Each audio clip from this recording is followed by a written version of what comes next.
हमारे YouTube channel में आप सभी का स्वागत है। और जो भी हमको इस वीडियो में देख रहे हैं उन सभी को हमारी तरफ से राम राम है।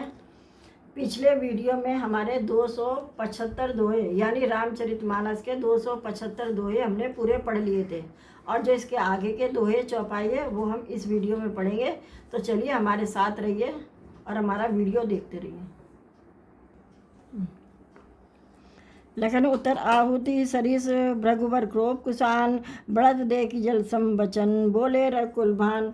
अर्थात लक्ष्मण जी के उत्तर से जो आहुति के समान थे परशुराम जी के क्रोध रूपी अग्नि को बढ़ते देखकर रघुकुल के सूर्य श्री रामचंद्र जी जल के समान यानी शांत करने वाले वचन बोले। नाथ करूँ बालक पर चौ सूद दूध मुख करे न को जो पे प्रभु प्रभाव कछ जाना तो कि अपराबति बराबरी करत तयाना। यानी हे नाथ बालक पर कृपा कीजिए, यह सीधे और दूध मुहे बच्चे पर क्रोध न कीजिए। यदि यह प्रभु का यानी आपका कुछ भी प्रभाव जानता तो यह बेसमझ आपकी बराबरी करता। जो लड़का कछु अग अचगरी करई गुरु पितुमात मोद मन भरई करी कृपा से सेवक जाने तुम समशील धीर मुनि ज्ञानी। अर्थात बालक यदि कुछ चपलता भी करते हैं तो गुरु पिता और माता मन में आनंद से भर जाते हैं, अतः इसे छोटा बच्चा और सेवक जानकर कृपा कीजिए। आप तो समदर्शी सुशील धीर और ज्ञानी मुनि हैं। राम वचन सुनी कछुक जुड़ाने कही कछु लखन बहुरी मुस्काने हसद देख नक शिखरिस व्यापी राम तोर भ्राता बड़ पापी। अर्थात श्री रामचंद्र जी के वचन सुनकर वे कुछ ठंडे पड़े। इतने में लक्ष्मण जी यह कहकर फिर मुस्कुरा दिए। उनको हंसते देखकर परशुराम जी के नक से शिखा तक क्रोध छा गया। उन्होंने कहा, हे राम, तेरा भाई बड़ा पापी है। घोर शरीर श्याम मन माही काल कूट मुख पै मुख नाही सहज टेढ़ अन रही न तोही नीच मीच सम देख न मोही। अर्थात यह शरीर से गोरा पर हृदय का बड़ा काला है, यह विस्मुख है, दुधमुहा नहीं है, स्वभाव से ही टेढ़ा है, तेरा अनुसरण नहीं करता, तेरा जैसा शीलवान नहीं है, यह नीच मुझे काल के समान नहीं देखता। लखन कहे हंस सुनो मुनि क्रोध पाप कर मूल जय बस जन अंचित करई चरच विश्व प्रतिकूल। अर्थात लक्ष्मण जी ने हंस कर कहा, हे मुनि सुनिए, क्रोध अपाप का मूल है जिसे बस में होकर मनुष्य अनुचित कर्म कर बैठते हैं और विश्व भर के प्रतिकूल चलते सबका अहित करते हैं। मैं तुम्हारा अंचर मुनराया परिहरिकोप करई अब दाया टूट चाप नहीं जुरही रिसाने बैठ ये हो ही पाए पिराने। यानी हे मुनिराज, मैं आपका दास हूँ, अब क्रोध त्याग दीजिए, त्याग कर दया कीजिए। टूटा हुआ धनुष क्रोध करने से जुड़ नहीं जाएगा, खड़े खड़े पैर दुखने लगे होंगे, बैठ जाइए। जो अति प्रिय तो करई उपाय जोरिए को बड़गुनी बुलाई बोलत लखनई जनक डराई मष्ट करऊँ अंचित भल्लाई। अर्थात यदि धनुष अत्यंत ही प्रिय हो तो कोई ऐसा उपाय किया जाए कि किसी बड़े गुणी यानी कारीगर को बुलाकर जुड़वा दिया जाए। लक्ष्मण जी के बोलने से जनक जी डर जाते और कहते हैं, बस चुप रहिए, अनुचित बोलना अच्छा नहीं है। थरथर काँपो पूर्ण नारी छोट कुमार खोट बड़ भारी भ्रग पर सुन निर्भय बानी रिस्तन जरई होई बलिहानी। अर्थात जनकपुर के स्त्री पुरुष थर काँप रहे हैं और मन ही मन कह रहे हैं कि छोटा राजकुमार बड़ा ही खोटा है। लक्ष्मण जी की निर्भय बाणी सुनकर परशुराम जी का शरीर क्रोध से जला जा रहा है और उनके बल की हानि हो रही है, उनका बल घट रहा है। बोले, राम दे निहोरा बचो विचार बंधु लघु तोरा मन मलिन तन सुंदर कैसे विसरस भरा कनक घटु जैसे। अर्थात श्री रामचंद्र जी पर एहसान जनाकर परशुराम जी बोले, तेरा छोटा भाई समझकर मैं इसे बचा रहा हूँ। यह मन का मैला है और शरीर कैसा सुंदर है, जैसे विष के समान रस से भरा हुआ सोने का घड़ा। सुन लक्ष्मण बेसे बहुरी नयन तरेरे राम गुर समीप गवने सकोची परिहरि बामी बाम।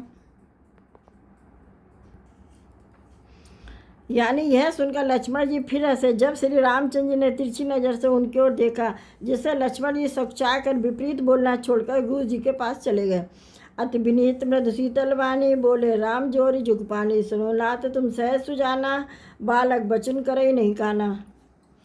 अर्थात श्री रामचंद्र जी ने दोनों हाथ जोड़कर अत्यंत विनय के साथ कोमल और शीतल वाणी से बोले, हे नाथ सुनिए, आप तो स्वभाव से ही सुजान है, आप बालक के वचन पर कान न कीजिए, उसे सुना अनसुना कर दीजिए। बालक एक स्वभाव इन्हीं न संत विदु सही काहू, तही नाई कछु काज बीच बिगाड़ा, अपराधी में नाथ तुम्हारा। यानी बर्रे और बालक का एक स्वभाव है, संत जन इन्हें कभी दोष नहीं लगाते हैं, फिर उसने तो कुछ काम नहीं बिगाड़ा। हे नाथ, आपका अपराधी तो मैं हूँ, कृपा कोपु बधु बंधव गोसाई, मुँह पर करिए दास की नाई, कहीं बेग जय बिदरिस जाई, मुनि नायक सोई करो उपाई। अर्थात हे स्वामी, कृपा क्रोध वध और बंधन जो कुछ करना हो दास की तरह अर्थात दास समझकर मुझ पर कीजिए, जिस प्रकार से शीघ्र आपका क्रोध दूर हो, ऐसा मुनिराज बताइए, मैं वही उपाय करूं। कह मुनिराम जाहिर इस कैसे, अजहूँ अनुज सब चितव अनैसे, एक कंठ कुठार न दीना, तो मैं कहा रोप कोप कर कीना। अर्थात मुनि ने कहा, हे राम, क्रोध कैसे जाए, अब तेरा भी छोटा भाई टेढ़ा ही ताक रहा, इसकी गर्दन पर मैंने कुठार न चलाया तो क्रोध करके किया ही क्या। गर्भ श्रवई अब निप्रवनी, सुनि कुठार गति घोर, परसु अछत देखूँ जियत, पैरी भूप किशोर।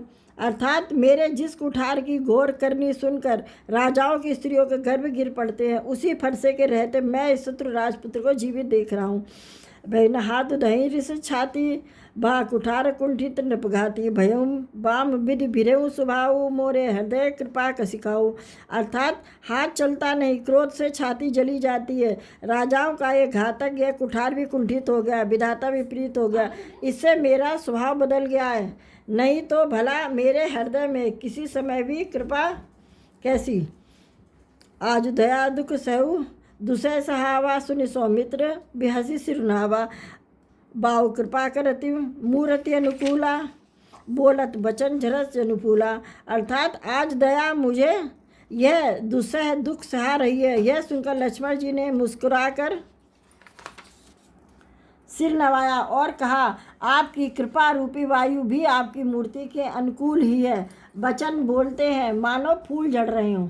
जो पर कृपा जरही मुनि गाता, क्रोध भये तनुराख विदाता, देखो जनक हटि बालक ए चीन चहत जड़ जमपुर गेहूँ। अर्थात हे मुनि, यदि कृपा करने से आपका शरीर जला जाता है तो कृपा होने पर शरीर की रक्षा विधाता ही करेंगे।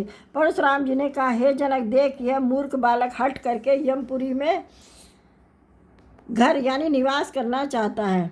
बेग करऊँ कि आँख ने ओटा देखत, छोट खोट नप ढोटा, भी ऐसे लखन कहा मन माही, मुँह दे आँख कतऊँ कोई नाही। यानी इसको शीघ्र ही आँखों की योट को नहीं करते। यह राजपुत्र देखने में छोटा है पर है बड़ा खोटा। लक्ष्मण जी ने हंसकर मन ही मन कहा, आँख मूंद लेने पर कहीं कोई नहीं है। परशुराम तब राम प्रति बोले, उरत क्रोध शंभु सरासन तो रिसट, करस हमार प्रबोध। यानी तब परशुराम जी हृदय में अत्यंत क्रोध भरकर श्री राम जी से बोले, अरे सट, तू शिव जी का धनुष तोड़कर उल्टा हम ही को ज्ञान सिखाता है। बंधु कहे कटु समंतो तोरे, तू छल विनय करस कर जोरे, करूँ परितोष मोर संग्रामा, ना ही न छाड़ कहा उबरामा। अर्थात तेरा यह भाई तेरी ही सम्मति से कटु वचन बोलता है और तू जल छल से हाथ जोड़कर विनय करता है। या तो युद्ध में मेरा संतोष कर, नहीं तो राम कहलाना छोड़ दे। छल तज करे समरु शिवद्रोही, बंधु सहित न तुम्हारो तो ही, बृहस्पति बकई कुठार उठाए, मन मुस्काई राम सिरनाए। अर्थात अरे शिवद्रोही, छल त्याग कर मुझे युद्ध कर, नहीं तो भाई सहित तुझे मार डालूंगा। इस प्रकार परशुराम जी कुठार उठाए बक रहे हैं और श्री रामचंद्र जी सिर झुकाए मन ही मन मुस्कुरा रहे हैं। गुने लखन कर हम पर रोसु, कतो सुधाइयो ते बड़ दोषु, टेढ़ जान सब बंदई काऊ, बक्र चंद्रमय ग्रसई न राहु। अर्थात श्री रामचंद्र जी ने मन ही मन में कहा, गुनाह दोष तो लक्ष्मण जी का और क्रोध मुझ पर करते हो। कहीं कहीं सीधे ने पन में भी बड़ा दोष होता है। टेढ़ा जानकर सब लोग किसी की भी वंदना करते हैं, टेढ़े चंद्रमा को तो राहु भी नहीं ग्रसता। राम कहू रिस तजी मुनीसा, कर कुठारो आगे यशीसा, जय रिस जाई करही सोई स्वामी, मोहि जानी आपन गुनगामी। इसका मतलब है श्री रामचंद्र जी ने कहा, हे मुनीश्वर क्रोध छोड़िए, आपके हाथ में कुठार है और मेरा यह सिर आगे है। जिस प्रकार आपका क्रोध जाए, हे स्वामी वही कीजिए, मुझे अपना अनुचर यानी दास जानिए। इस वीडियो में हमने 5 दोहे पूरे पढ़े हैं, यानी कि हमारे दोहे 280 पूरे हो गए हैं चौपाइयों के साथ में। और जो इसके आगे के दोहे चौपाई हैं वो हम अगले वीडियो में पढ़ेंगे। तो आप जब तक हमारा वीडियो देखिए, समझिए। अगर समझने में कुछ भी आपको नहीं आ रहा है कि अरे ये समझ में नहीं आ रहा है, तो आप हमें कमेंट करके हमसे ज़रूर पूछिए, क्योंकि हम वैसे भी साथ साथ आपको हिंदी में भी समझाते जा रहे हैं। फिर हमारे चैनल को सब्सक्राइब कीजिए, लाइक कीजिए। तो चलिए हमारे साथ रहिए, अगले वीडियो में हम मिलेंगे। तब तक के लिए आप सभी से जय श्री राम।